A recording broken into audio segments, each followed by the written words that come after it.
Well, hello everybody and welcome to Penn Vicarage on this Tuesday morning. Great to see you and thank you for being with us today for our Bible reflection, continuing our adventure through the book of Proverbs.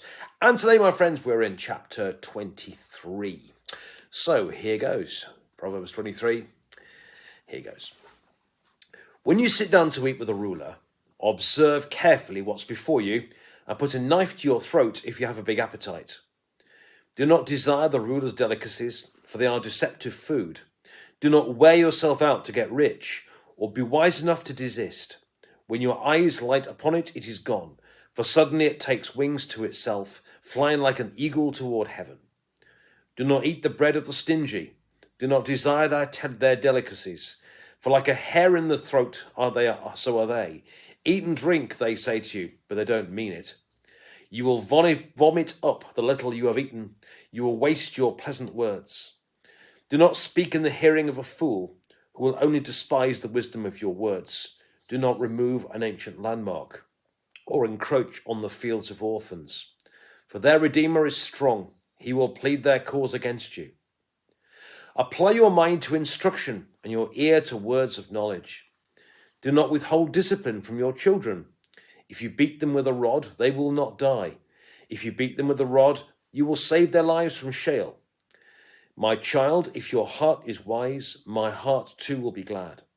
My soul will rejoice when your lips speak what is right. Do not let your heart envy sinners, but always continue in the fear of the Lord. Surely there is a future, and your hope will not be cut off.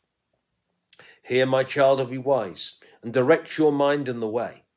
Do not be among wine-bibbers or among gluttonous eaters of meat, for the drunkard and the glutton will come to poverty, and drowsiness will clothe them with rags. Listen to your father who begot you. Do not despise your mother when she is old. Buy truth and do not sell it. Buy wisdom, instruction, and understanding. The father of the righteous will greatly rejoice. He who begets a wise son will be glad in him. Let your father and mother be glad. Let her who bore you rejoice. My child, give me your heart. Let your eyes observe my ways. For a prostitute is a deep pit, an adulteress is a narrow well. She lies in wait like a robber and increases the number of the faithless. Who has woe? Who has sorrow? Who has strife? Who has complaining? Who has wounds without cause? Who has redness of eyes? Those who linger late over wine, those who keep trying mixed wines. Do not look at wine when it's red, when it sparkles in the cup, and does not go down smoothly. At the last it bites like a serpent and stings like an adder. Your eyes will see strange things, and your mind utter perverse things. You will be like one who lies down in the midst of the sea, like one who lies on the top of a mast. They struck me, you will say, but I was not hurt. They beat me, but I did not feel it.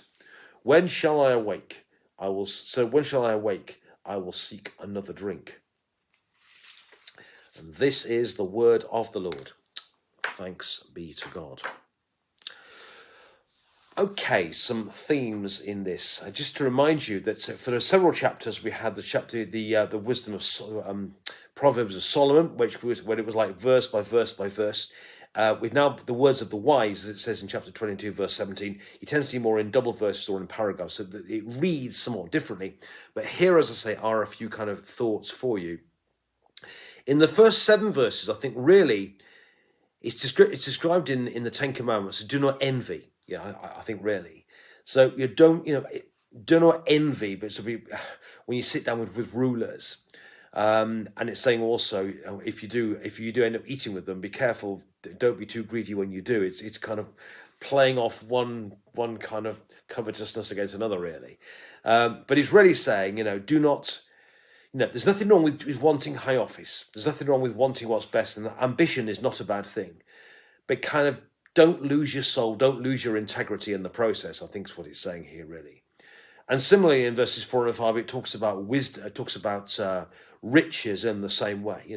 There's nothing wrong with money. Money is a good thing. You can do a lot of good with money, but don't kind of want it at all costs. And it goes on about the bread of the stingy. It doesn't do you any good. Eat and drink, but you'll vomit up the little you've eaten. So I think what he's essentially saying here is, there's nothing wrong with desiring high office. There's nothing wrong with desiring money, actually, in itself. But don't lose your integrity in doing so, because in doing so, you can lose your soul, What does it profit a person to gain the whole world, but to lose their soul? So by all means, as I say, work hard to do well, work hard to earn well, but don't lose your soul in the process. You don't become sycophantic and don't become covetous in the process. That's the first bit. Then in verse 10 and 11, he's really talking about how God has a soft spot for orphans and widows, for the fatherless and so on. So it's really saying, do not ruinate Lamar or encroach on the fields of orphans, for their Redeemer is strong. There's quite a strong sense, a very strong sense in the Old Testament, that God is there to defend the fatherless and widows. So just kind of be aware of that too.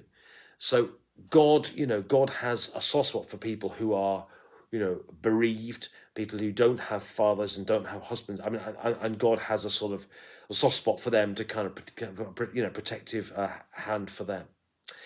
Then in verse 12 to 16, he talks then about disciplining children. And I suppose in a sense, it kind of reminds us really that none of us likes being reprimanded. None of us likes being told we've got it wrong. Children don't like being told they've got it wrong either. But actually, it doesn't do us a bad thing. And we all need to be corrected sometimes. So I think he's saying to parents, don't be prepared to discipline your children as and when. But also likewise for us, all of us, never think as I said to you before, never think you've earned it all. None of us likes being criticised or disciplined, but actually, in the end, it's not a bad thing, because it's good to hear that.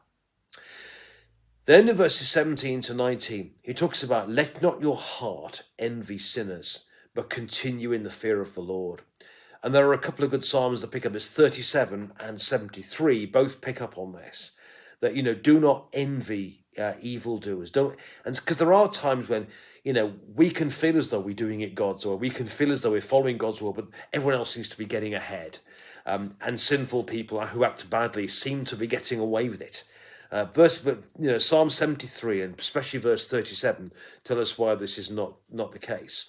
And here in Proverbs 23 verse 17, do not let your hearts envy sinners, but always continue in the fear of the Lord. Surely there is a future, and your hope will not be cut off. So put your trust in God and don't envy those who are doing things other ways, because they may look as though they are, but actually, if your trust is in God, then your investment is as secure as it can be. Then verse 22 to 25, I think really is talking about, he's talking to a boy or a young man really. Listen to your father who begot you. Do not despise your mother when she's old. Old people don't always get it right, but actually the wisdom of age is to be appreciated. I think in our society we are so keen to promote the young, and that's a good thing. But actually we forget that with age comes experience and comes years as well. Other cultures do. I remember when I was in Warsaw, there was some wonderful people joined the church there, and they were geriatric nurses. And they really valued working with the elderly. There is a greater respect for the elderly than we do in our society today too. And so I think we need to remember, the wisdom that comes with age. And yes, old people don't always get it right, of course. And we need to think of new and creative doing things. Of course we do. But actually, we need to remember that with age comes experience, and that's to be listened to. And then, of course, in verses 29 to 35, we have an unforgettable study of the life of the drunkard. And I'll let you read that at your leisure. I mean, it's quite a description here, isn't it, really? Speaking as somebody, I think many of us enjoy your drink. But when drink gets the better of you, this is kind of where it gets to. So we do need to be aware of that. I enjoy your drink. Jesus drank alcohol. But this is what happens if rather than enjoying drink, when it becomes a master of us, then in a sense it becomes a very cruel and a very dangerous master. So lots to think about in this chapter. Firstly, by all means be ambitious and by all means work hard to earn well, but don't become covetousness and don't become sycophantic. Don't lose your integrity in the process. Then in verses 10 and 11, remember that God has a soft spot for the widow and the fatherless. In verse 12 to 16, reminds us of the importance of receiving discipline and the importance of being able to be prepared to correct people when they've got it wrong. In verses 17 to 19, you have the importance there of not envying those who seem to be getting ahead through wicked ways. So the importance, as I say, of putting our trust in God. And remember Psalm 37 and Psalm 73. Verses 22 to 25 talk about the wisdom of the wise and the importance of listening to listen to the old and the wise.